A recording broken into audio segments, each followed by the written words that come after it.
The double-edged sword that hangs over today's form of journalism is time. See, if you don't get your article out soon enough, no one will read it or hear it or listen to it.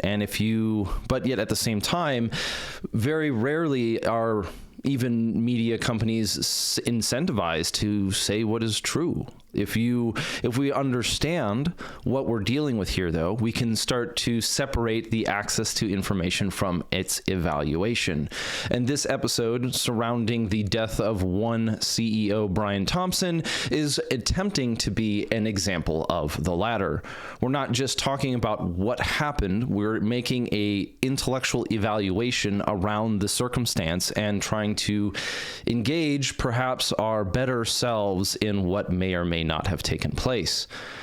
And again, it may come across as long-winded or big and heavy, and I apologize for the detail that we must get into, but if we're not going to think seriously, then why would we bother thinking at all? That being the case, in the events following the death of Brian Thompson, one could look out into the world, whether it was the internet of Twitter and X and various news media individuals and memes and conversations. And it's been an interesting couple weeks watching how people evaluate information to begin with. Certainly the event itself was front and center of the news cycle for, what a news cycle tends to be, a week or so. And there have been debates on whether or not he knew what he was doing, which is something that we'll get into, because the way that people answer that question reveals a lot more about themselves than the circumstances surrounding the so-called assassin. But there are also debates, conversations, criticisms, mockeries about how some people have made him into a hero, this so-called killer, assassin, or whatever our current attempt at description is today. Certainly, we didn't go so far, or I went so far as to make jokes on fashion because I thought it was interesting in the way that he dressed. It was just kind of funny.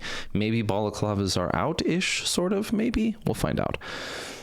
But as we're going forward from this, and this topic, even though it is surrounding one somewhat sensitive subject, I hope that we are able to work through some of the finer details and then see on how use this as a teaching tool or a lesson in the evaluation of information being quite different than the access to information. That being the case, this episode is sponsored by Obsidian Arms. Now, they represent many of the facets of gun culture. You've heard me talk about them before, and if we were to do a Mom, can we have a Segway? No, we have a Segway at home.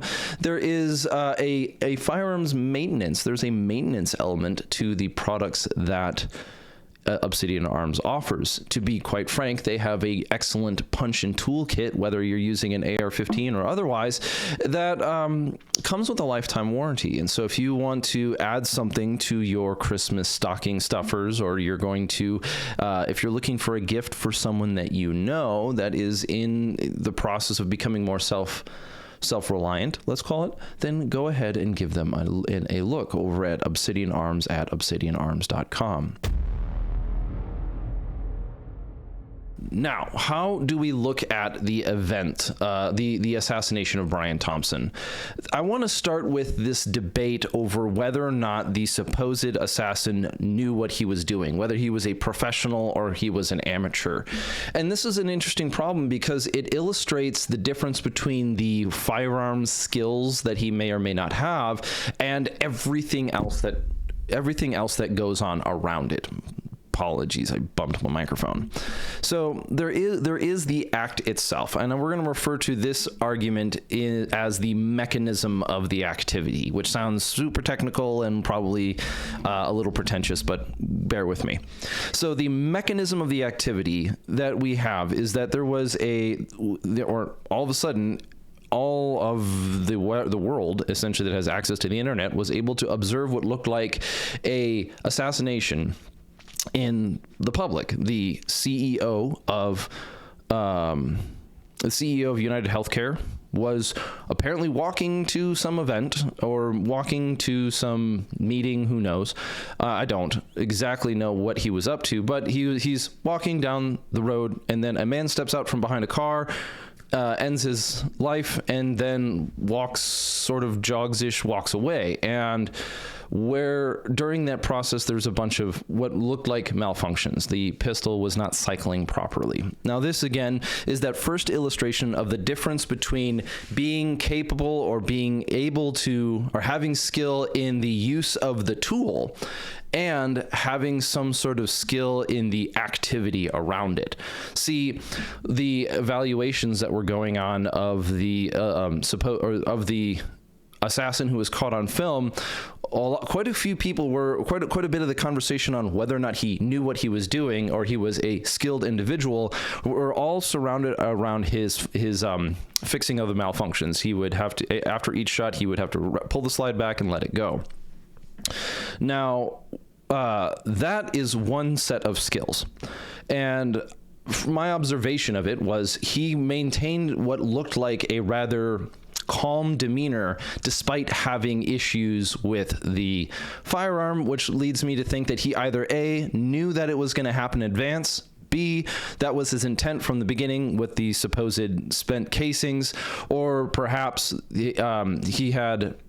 So there was the event or whatever he used to modify the case to have this, the phrase was the deny, depose, defend, or whatever it was.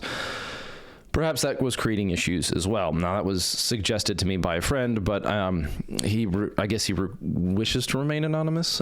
We've had a number of conversations on this. So the actions of the individual, his performance in the activity of shooting, and all in all, he had the body demeanor of someone who was calm enough to fix his problems as he was there. He didn't panic, have a jam, and then immediately run away. This is what I would expect out of an amateur. What I would expect out of an amateur in a situation like this is to essentially freeze and fall apart when faced with a problem. So that means that either the lack of cycling of the firearm was something that he knew was going to be an issue, or that he had practiced enough that when he was met with that problem halfway through his activity, he was able to solve it.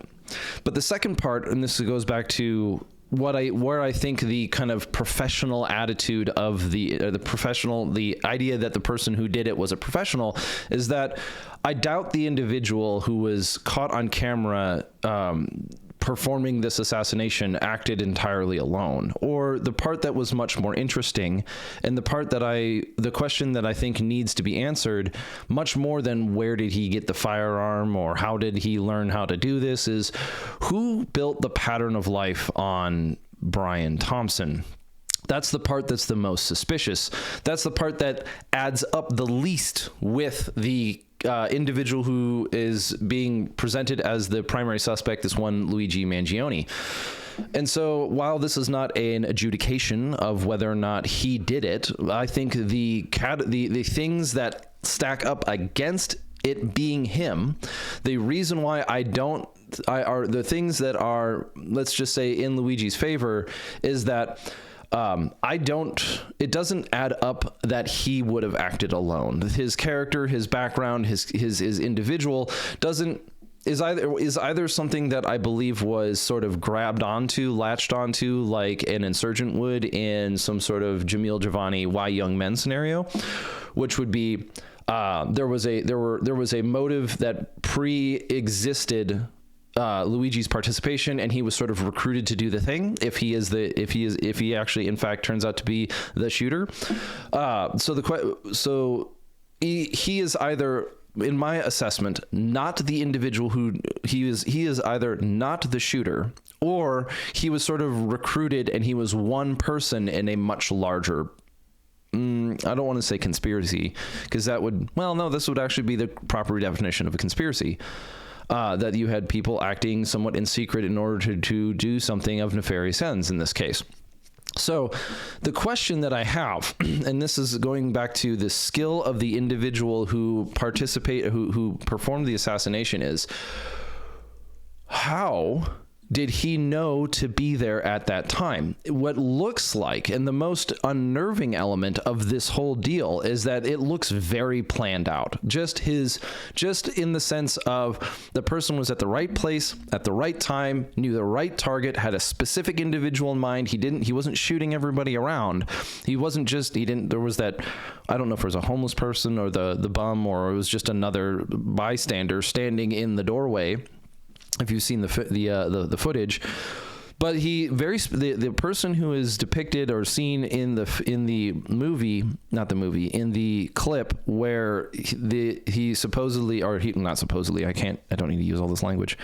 The person in the clip who kills Brian Thompson had a target, knew who he was looking for, knew to be there for some reason at that time, and only engaged with the target that he was intending to, or appears to be intending to.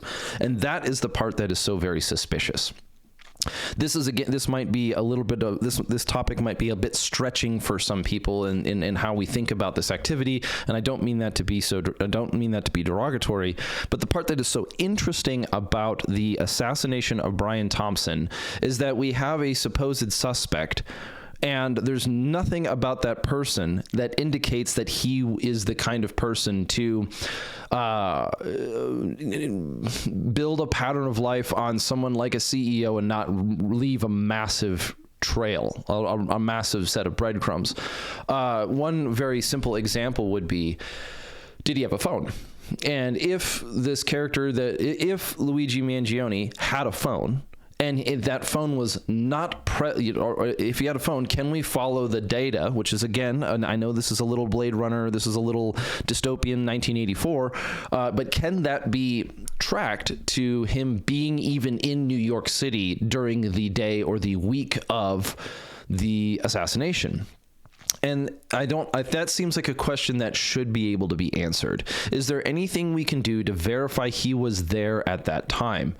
That would be the first place to start. But the thing that it boils down to is, how did he know where to be at the right time for the right target? And that's what I think is the biggest indicator that the person who was caught on film may not be Luigi.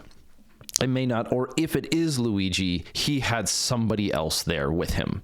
The part that looked professional, that looked like the character knew that he was what he was doing, is not the part of the fixing the malfunction on the firearm. You could very well just make an argument that it was a drop gun, or it was something that he acquired, quote, post haste, in order to fulfill some sort of activity, or he was given it, or he knew that it was going to have some issues. And there was a lot of talk about homemade suppressors and 3D printed guns, which the picture that I remember seeing did not look like a 3D printed gun. It looked like a kit that somebody built. It's just kind of weird that the information that's being presented is just so plastic and so almost predictable. The next thing we're going to find out is that he had a braced AR-15 in his backpack, or that he was using a Faraday bag to block his phone, or something like that. The problem with this the problem with the suspect is he's too caricaturish and too stereotypical. He's just like, oh, we need a generic bad guy. Not that Luigi fits the definition, but the circumstances as they're being reported are just sort of they don't add up. And the part that is most concerning is that the conversation is entirely centered around whether or not he was the guy, and not where did all this where was the intelligence operation, where was the surveillance, where are all the other details? And I'll go back to who built a pattern of life on Brian Thompson. Now, for those who don't know what a pattern of life is think of someone trying to figure out, let's say you keep a schedule. You look at your day-to-day life, and you keep a schedule. You've got one of those little black notebooks that's got the dates on it, and you've got a schedule that you keep. And so you might, wake up every day roughly at 7 o'clock, and then you might go to the gym, and then you might go to work, and then you might come home from work at 5 in the afternoon. and you take the same route every day. And so what a pattern of life is, and why it's an important term in this sense, is think of you know of an individual, and you want to figure out what their schedule is and where they're going to be at what time so that you can intervene. Pattern of life development is a activity that takes place in surveillance. It's a key element of I'm trying to, or even what people might refer to as reconnaissance. You're trying to understand what the pattern of life is, what the schedule that the person of interest keeps, so that you can intervene at the time that you need to. Maybe you need to, let's just do like a Mission Impossible thing. Or we'll use another example from video games. A common trope in video games in the stealth mechanic is memorizing the foot pattern, the walking pathways of the security guards. Let's think Legend of Zelda: Ocarina of Time, 1998, and you're a young kid and you're trying to sneak into the temple or the castle because you have to go talk to Princess Zelda. Whatever, this is how the game goes. The guards move in a predictable pattern. They follow an algorithm, and so developing a pattern of life is taking that microcosm and applying it to an individual. You want to know what their schedule is, and so how do you do that? You have to keep some way of observing them without giving yourself up. That is the question at hand. So who built that plan around it? And this is only one half of the big ugly coin surrounding the assassination of one Brian Thompson. The second part, and so we're going to take a break. And we're gonna transition from the mechanism of the action, the activity that took place, and what is most interesting about that, to people's reaction. And I'd rather keep this part short, but I think it needs to be addressed. There has been sort of an interesting double response to the assassination, and one of them is that I think some phrase of it was, how much blood needs to be shed before people are willing to change or act. This is sort of, this comes across as the act of revolutionaries.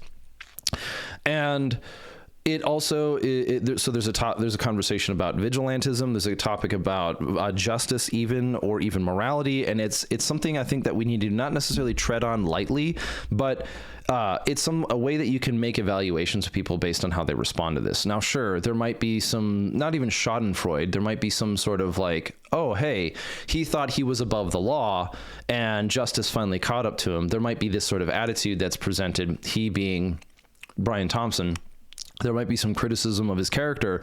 And then that would also be compared to the action, were the actions justified? Was the individual who assassinated Brian Thompson justified in doing so?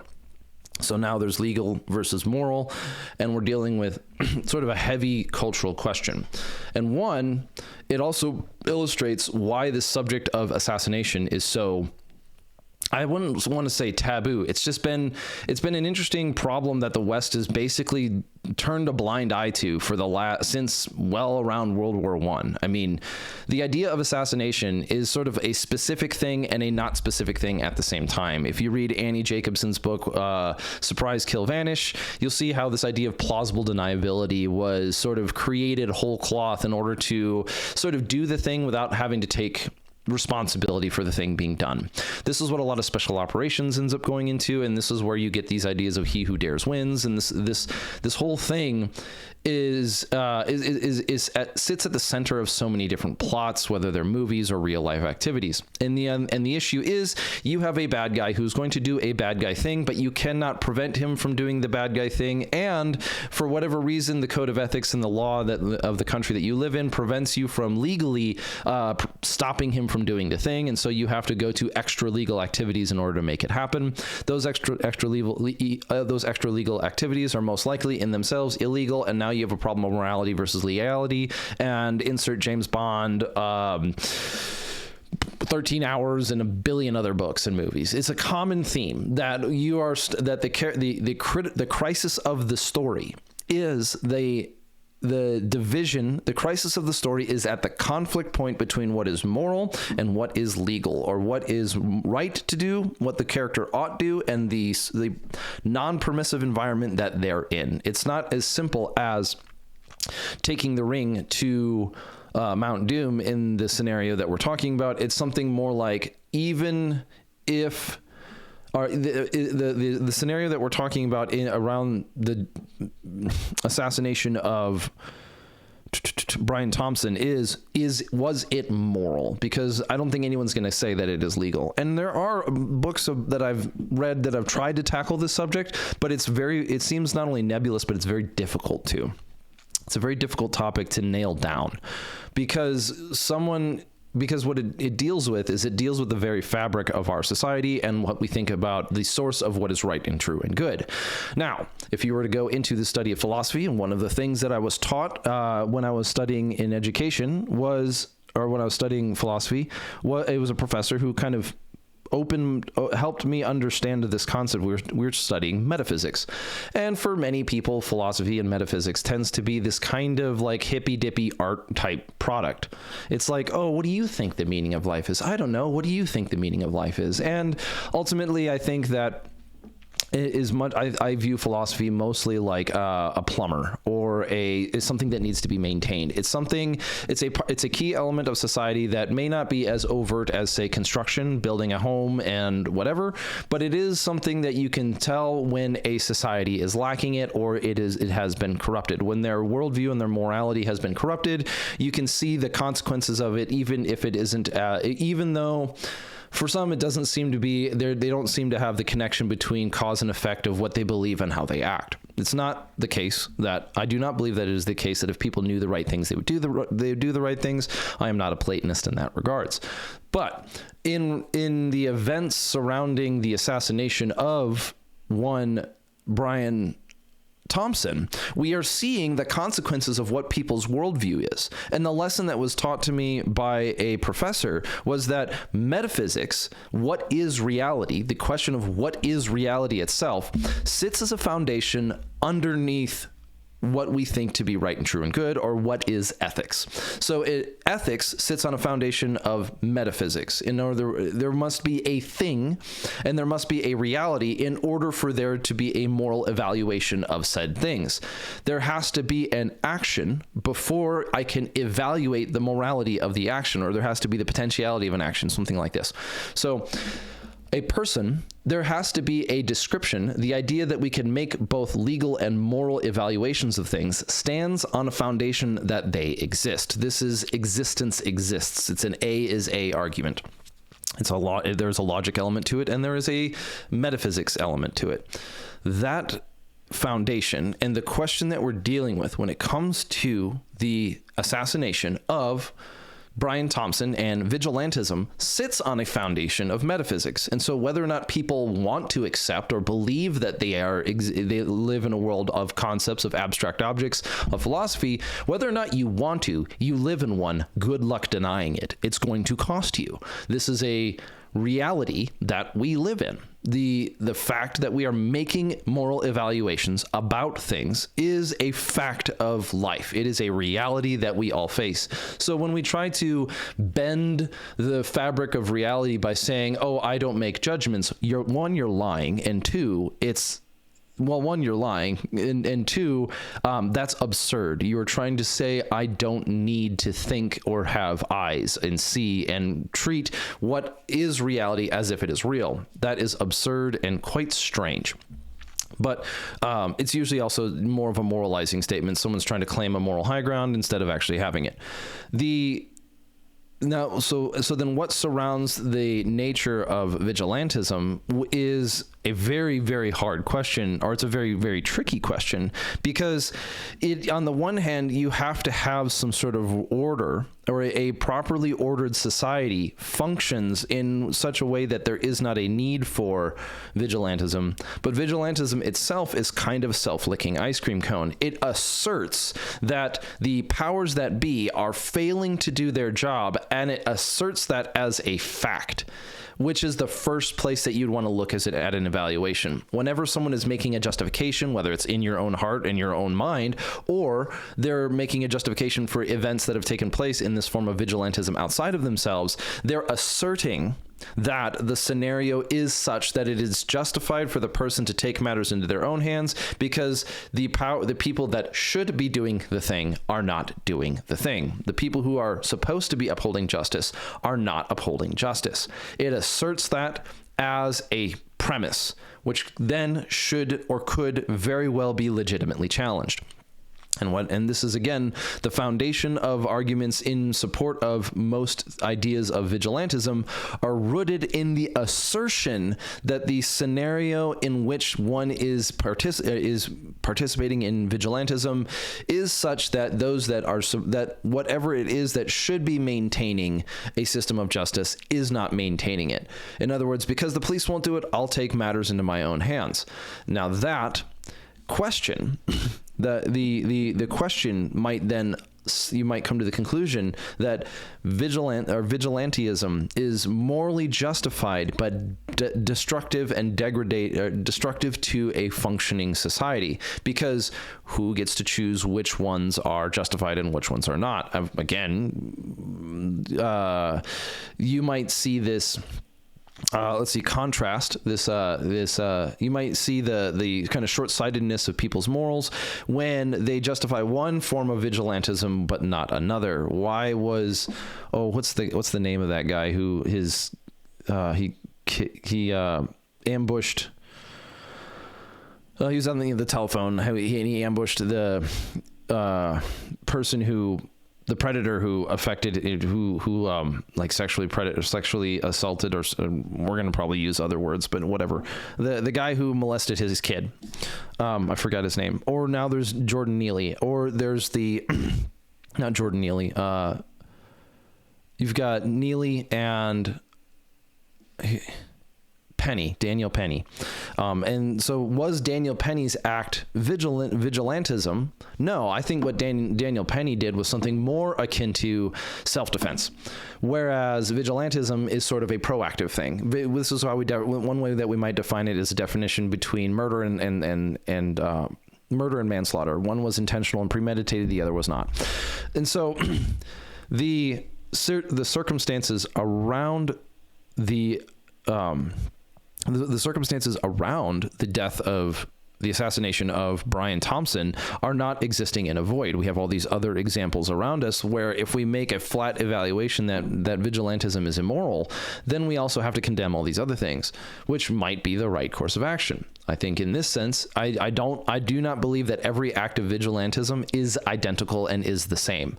I believe that some can be morally justified, even though they will also be considered illegal, and some cannot be, but most cannot be morally justified. I do believe that there are circumstances where something can be moral but illegal at the same time. So that, in conclusion, and as we're tying this up together, we've dealt with really two different sides, two different pieces of evaluation when it comes to the assassination of Jordan Neely. One is the circumstances around the event.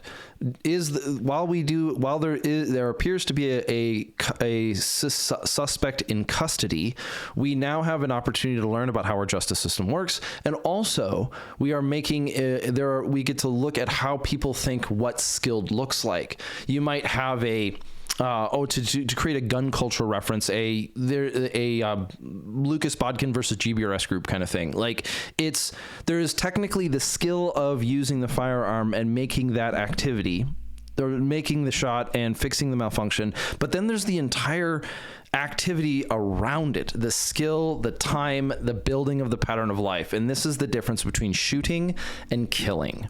The difference between being able to manipulate a firearm to hit your target and to build a target, identify it, and do only the amount of damage necessary to make it successful, to successfully end the threat, or whatever you want to call it.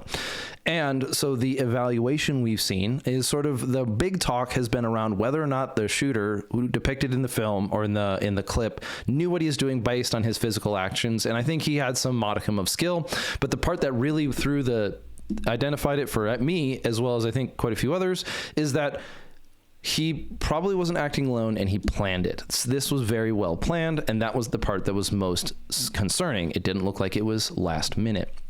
The second part then we talked about was a little bit of vigilantism. So if this conversation was useful to you, please go and share it with your friends. I suspect we're not trying to chase the immediate algorithm, but it's probably not going to get as much coverage as, say, other topics that are now dominating the news cycle.